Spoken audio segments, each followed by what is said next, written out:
Terima kasih Bapa buat kebaikan dan kasih-Mu yang tak ada habis-habisnya dalam hidup kami. Terima kasih Bapa. Mari kita berdoa bersama-sama. Ulangi seperti apa yang saya ucapkan. Bapa kami yang ada di dalam surga, dikuduskanlah nama-Mu. Datanglah kerajaan-Mu. Jadilah kehendak-Mu. Di bumi ini seperti di dalam surga. Bapa yang baik, berikanlah kami pada hari ini rezeki yang menjadi bagian kami secukupnya, cukup untuk memberikan pinjaman kepada banyak bangsa, sedangkan kami sendiri tidak punya pinjaman. Cukup untuk menjadi saksi Tuhan, mulai dari Yerusalem, Yudea, Samaria, sampai ke ujung-ujung bumi. Cukup untuk menjadikan semua bangsa murid Kristus dan membaptis mereka dalam nama Yesus. Terima kasih Bapa untuk rezeki yang secukupnya, dan ampunilah dosa-dosa kami, ampunilah kesalahan kami, seperti kami pun mengampuni orang-orang yang bersalah kepada kami, dan janganlah masukkan kami ini ke dalam pencobaan, tetapi bebaskanlah kami dari segala yang jahat, sebab Engkaulah yang empunya kerajaan, kuasa, dan kemuliaan sampai selama-lamanya. Dalam nama Tuhan Yesus, kami sudah berdoa. Haleluya, haleluya. Mari Bapak Ibu sekalian, sekarang kita bersama-sama secara serempak dan serentak kita akan menggemakan Mazmur 91 dengan suara yang keras, dengan suara yang lantang dari tempat kita masing-masing. Alkitab berkata, mati dan hidup dikuasai oleh lidah, siapa suka menggemakannya akan memakan buahnya. Dan iman timbul dari pendengaran, dan pendengaran akan firman Tuhan. 2, 3. Mazmur 91. Orang yang duduk dalam lindungan yang maha tinggi dan bermalam dalam naungan yang maha kuasa akan berkata kepada Tuhan, tempat perlindunganku dan kubu pertahananku, Allahku yang kupercayai. Sungguh Tuhanlah yang akan melepaskan aku dari jerat penangkap burung dan dari penyakit sampar yang busuk. Dengan kepaknya Tuhan akan menudungi aku. Di bawah sayapnya aku akan berlindung. Kesetiaan Tuhan ialah perisai dan pagar tembok. Amin, amin, amin. Terjadi di dalam nama Tuhan Yesus. Aku tak usah takut terhadap kedahsyatan malam, terhadap panah yang terbang di waktu siang, terhadap penyakit sampar yang berjalan di dalam gelap, terhadap penyakit menular yang mengamuk di waktu petang. Walau 1.000 orang rebah di sisiku dan 10.000 di sebelah kananku, tetapi itu tidak akan menimpa aku. Aku hanya menontonnya dengan mataku sendiri dan melihat pembalasan terhadap orang-orang fasik. Sebab Tuhan ialah tempat perlindunganku yang maha tinggi telah kubuat tempat perteduhanku. Amin, amin, amin. Terjadi di dalam nama Tuhan Yesus. Malapetaka tidak akan menimpa aku, dan tulah tidak akan mendekat kepada kemahku. Sebab malaikat-malaikat Tuhan akan diperintahkan oleh Tuhan kepadaku untuk menjaga aku di segala jalanku. Para malaikat Tuhan akan menatang aku di atas tangannya, supaya kakiku jangan terantuk kepada batu. Singa dan ular tedung akan aku langkai. Aku akan menginjak anak singa dan ular naga. Amin, amin, amin. Terjadi di dalam nama Tuhan Yesus. Sungguh hatiku melekat kepada Tuhan, maka Tuhan akan meluputkan aku, Tuhan akan membentengi aku, sebab aku mengenal nama Tuhan. Bila aku berseru kepada Tuhan, Tuhan akan menjawab. Tuhan akan menyertai aku dalam kesesakan. Tuhan akan meluputkan aku dan memuliakan aku. Dengan panjang umur akan Tuhan kenyangkan aku, dan akan Tuhan perlihatkan kepadaku keselamatan daripadanya. Amin, amin, amin. Terjadi di dalam nama Tuhan Yesus. Terima kasih Bapak untuk waktu dan hari yang indah ini. Sebentar kami akan mendengarkan sebagian daripada kebenaran firman Tuhan. Berbicaralah kepada setiap kami ya Abba ya Bapa. Kami tahu Tuhan, firman-Mu itu adalah pelita buat kaki kami dan terang buat jalan hidup kami. Dalam nama Yesus, yang siap mendengarkan firman Tuhan, angkat jempolnya ke depan, yang katakan amin 3 kali. Amin, amin, amin. Salam revival, salam kebangkitan. Semangat pagi. Ya, semuanya semangat pagi. Apa kabarnya Bapak Ibu semuanya?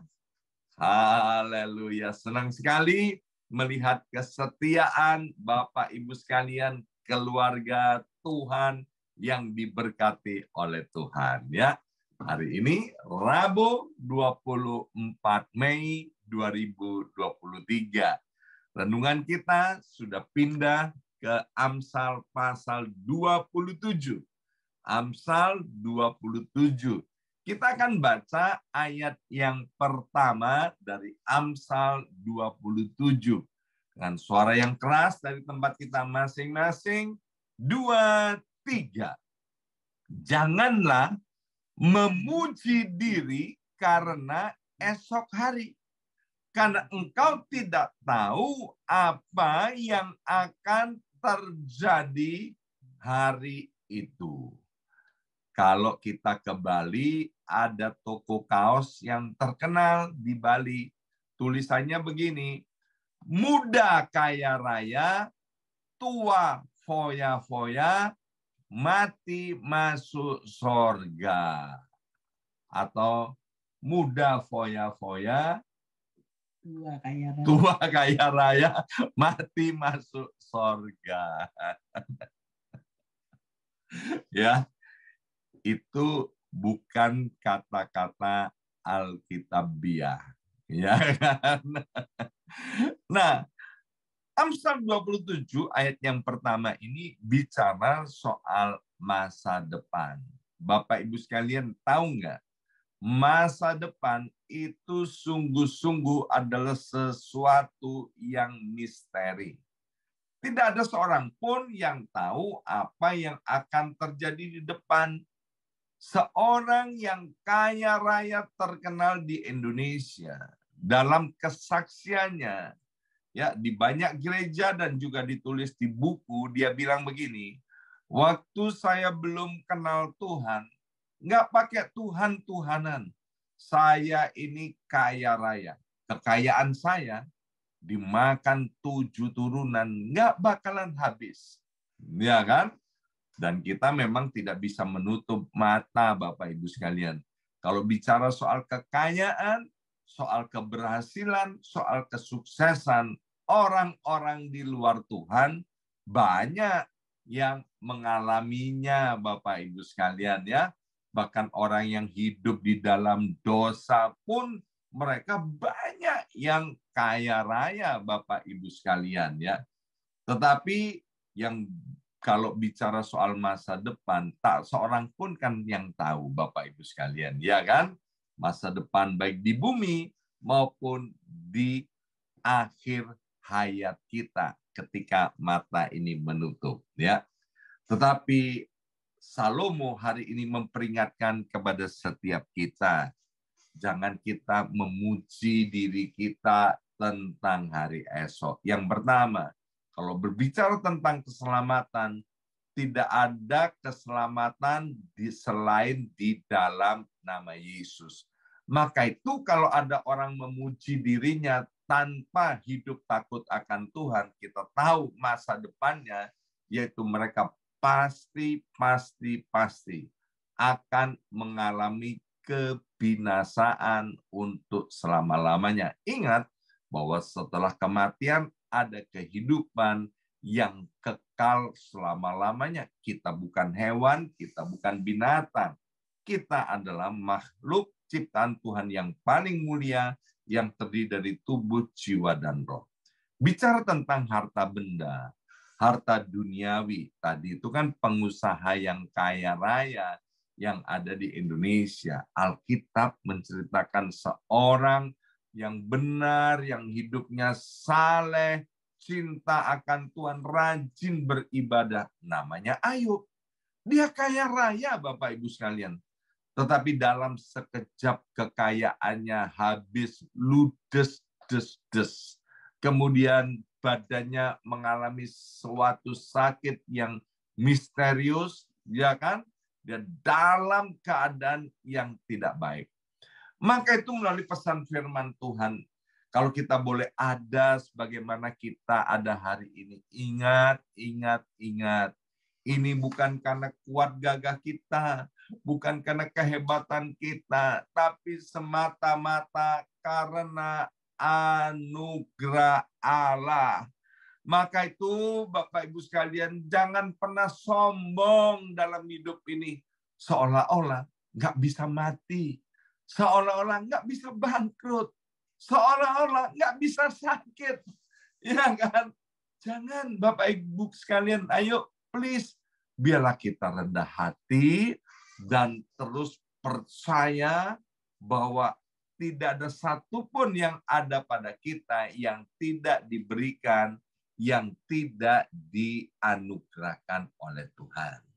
Nah, Amsal 22 ayat yang keempat mengatakan bahwa masa depan itu sungguh-sungguh ada, yaitu begini bunyinya. Ganjaran kerendahan hati dan takut akan Tuhan adalah kekayaan, kehormatan, dan kehidupan. Jadi yang penting di sini Tuhan mau agar kita takut akan Tuhan dan hidup rendah hati. Takut akan Tuhan itu apa? Takut akan Tuhan adalah menghormati Tuhan. Menyadari Tuhan itu maha tahu, maha hadir, maha kuasa. Orang yang menghormati Tuhan itu nggak akan sembarangan loh dalam hidupnya. Baik ada orang maupun tidak ada orang, dia akan berlaku benar. Ya, akan berlaku benar. Keadaan baik atau tidak baik, dia akan tetap berlaku benar. Hidup taat, hidup sesuai dengan firman Tuhan. Jadi kalau kita kepingin memiliki masa depan yang cerah dan penuh dengan pengharapan, hormatlah akan Tuhan dan hiduplah rendah hati. Ada orang yang tanya kepada saya, Pastor, saya menganggap pastor ini sebagai senior saya, sebagai orang yang saya hormati. Ya, orang ini, Bapak Ibu sekalian, ya, dia kaya raya, kayaknya itu dimakan 7 turunan, kekayaan juga nggak akan habis. Ya, kaya raya. Saya bilang begini, satu nasihat saya, yaitu Amsal 22 ayat yang keempat. Tetap takut akan Tuhan, hormat akan Tuhan, serta rendah hati. Orang ini bilang gini, ya kan? Ya itu pastor, aku ini nggak bisa rendah hati. Aku ini ngaku sama pastor ya, aku ini sombong. Aku ini congkak. Jarang loh Bapak Ibu sekalian, orang itu berani ngaku dirinya sombong, congkak, tinggi hati. Saya bilang, makanya ya kan, kalau mau supaya kamu langgeng, hidupnya diberkati oleh Tuhan, hiduplah rendah hati. Ya pastor tolong didoakan. Ya saya doa Bapak Ibu sekalian ya. Tapi orang ini tetap mempertahankan kehidupannya sombongnya, ya. Dia rajin sih beribadah. Hari ini orang ini melarat, Bapak Ibu sekalian. Aduh, waktu melarat itu saya jadi kasihan banget, ya kan? Nah, ini jangan sampai terjadi loh untuk setiap kita. Mazmur 37 ayat 37 berkata begini. Perhatikanlah orang yang tulus, dan lihatlah kepada orang yang jujur. Sebab pada orang yang suka damai akan ada masa depan. Ya, Mazmur 37 ayat 37 bercerita bahwa agar supaya kita ini jadi orang yang tulus, orang yang jujur, dan juga orang yang suka akan damai. Ya, suka akan damai itu berbicara tentang bagaimana hidup berkenan juga, hidup benar di hadapan Tuhan. Jujur itu juga bicara tentang hidup berkenan di hadapan Tuhan. Tulus juga berbicara tentang hidup berkenan di hadapan Tuhan. Hormat akan Tuhan. Nah, disitulah akan ada masa depan. Tuhan datang ke dunia ini untuk memberi hidup dan memberi dalam segala kelimpahan. Tuhan mau setiap anak-anaknya diangkat, dipromosi, diberkati oleh Tuhan. Itu adalah kehendak Tuhan. Tapi iblis ditulis di dalam Yohanes 10 ayat 10.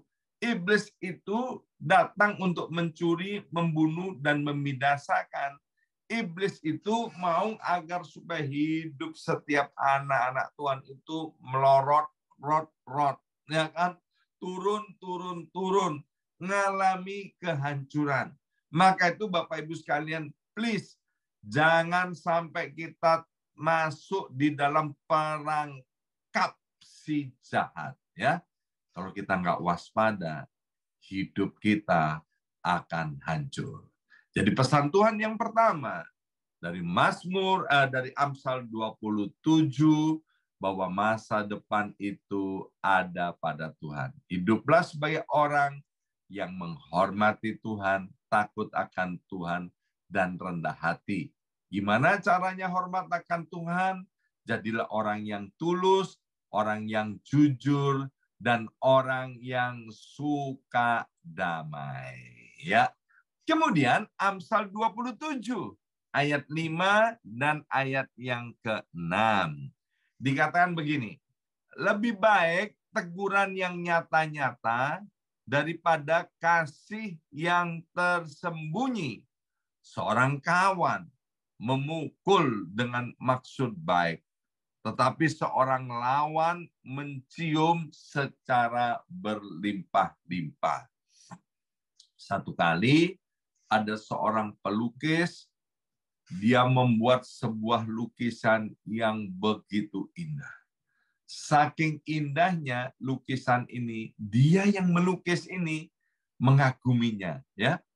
Kadang-kadang kita ketemu dengan orang yang pintar masak, Bapak Ibu sekalian, ya. Kita bilang begini, ya kan? Wah, masakanmu enak banget. Tapi tukang masak itu bilang gini, kurang, ya kan? Kurang asin, kurang sedap, atau kurang tebal rasanya, dan lain sebagainya. Pelukis ini lain. Dia benar-benar kagum dengan hasil karya lukisannya. Wah, dia bilang, hebat ya, aku bisa lukis begitu indah, ya. Dan dia panggil temannya, lihat nih, lukisan ini begitu indah. Dan kemudian ya, dia sambil mundur-mundur, dia pamerkan lukisannya di sebuah rooftop, sebuah bangunan, ya. Temannya kaget, Bapak Ibu sekalian. Dia lihat gini, wah, ini kalau pelukis ini mundur terus, dia akan jatuh ini. Maka dalam sekejap itu lukisannya dicoret, Bapak Ibu sekalian, ya. Sehingga pelukis itu marah, dia nggak jadi mundur, tapi dia jadi maju. Kemudian dia bilang, kenapa kamu rusak lukisanku? Ya. Temennya bilang begini, sebab kalau aku nggak rusak lukisanmu, kamu akan jatuh. Lihat tuh, tadi kamu berdiri udah di pinggir gedung, sebentar lagi kamu jatuh akan mati. Dan dia tahu bahwa temannya itu mengasihi, ya. Dari buahnya, Bapak Ibu sekalian, kita akan tahu pohonnya, ya. Sekali lagi, dari buahnya kita tahu akan pohonnya. Kalau ada seorang teman, kemudian kita bisa lihat teman ini baik atau tidak baik, yaitu daripada nasihat-nasihat yang diberikannya. Ya, kalau nasihat itu alkitabiah, nasihat itu sesuai dengan firman Tuhan, itu artinya kita ada di jalur yang benar, kita punya teman yang baik. Tapi kalau nasihat itu tidak baik, bahkan dia mencium secara berlimpah-limpah, memberikan banyak pujian tanpa koreksi, itu bukan teman yang baik. Sekali lagi, teman yang baik, dia berani memberikan teguran. Dia berani berkata jujur, ya, tentu dengan penuh kasih, seperti seorang tua berkata kepada anaknya dengan keras tapi dengan penuh kasih, itu karena cinta daripada orang tuanya, ya. Tapi kita lihat dari Amsal 27 ayat 5 sampai dengan ayat yang ke-6, ada dua kelompok teman. Yang satu teman yang suka membawa atau membuat orang jadi rusak, tapi ada teman yang suka membawa orang untuk menjadi dekat akan Tuhan. Kita juga bisa lihat, Bapak Ibu sekalian, daripada teman-teman anak kita, atau teman-teman dari suami kita, atau teman-teman dari istri kita, atau teman-teman dari keluarga kita. Kalau orang-orang yang kita kasihi itu makin dekat, makin cinta akan Tuhan, artinya mereka punya teman-teman yang baik. Tapi kalau kemudian ada anggota keluarga kita atau orang-orang yang kita kasih makin mundur dari Tuhan, ya kan? Artinya dia punya teman-teman atau punya pergaulan yang salah. Dari buahnya ketahuan pohonnya. Dari buahnya juga kita bisa lihat masa depan daripada orang itu. Ya, show me your friend and I will show you your future. Beritahukan kepadaku siapa temanmu dan aku akan memberitahukan kepadamu masa depanmu. Masa depanmu cerah atau masa depanmu akan hancur, itu tergantung dengan siapa kita berteman dan bergaul. Hari ini kita belajar 2 hal dari Amsal 27 tentang masa depan. Ya, masa depan itu hanya ada ketika kita takut akan Tuhan, hormat akan Tuhan, dan hidup dengan kerendahan hati. Ya, yang kedua, masa depan itu juga ditentukan dengan pergaulan, dengan siapa kita bergaul. Ya, mari kita berdoa, materaikan setiap benih kebenaran firman Tuhan. Kami tahu adalah kehendak-Mu setiap kami memiliki masa depan yang cerah, masa depan yang penuh dengan pengharapan. Kami mau berdoa, biarlah Yesaya 49 ayat 17 yang sering kami ucapkan, orang-orang yang membangun, orang-orang yang memberkati anak-anak-Mu terus berdatangan dalam hidupnya. Sementara orang-orang kurang ajar, orang-orang jahat, orang-orang usil, orang-orang yang merombak hidup anak-anak-Mu, yang membuat anak-Mu semakin jauh daripada Tuhan. Biarlah mereka pergi dengan sendirinya, meskipun tidak ada yang mengusirnya. Kami berdoa Bapa, biar dengan anugerah Tuhan, kekuatan daripada Roh Kudus setiap kami hidup dalam kerendahan hati dan menghormati Tuhan. Karena kami tahu dengan demikian kami memiliki kepastian, yaitu masa depan yang cerah, masa depan yang penuh dengan pengharapan. Dalam nama Yesus kami berdoa. Haleluya. Amin. Amin. Amin.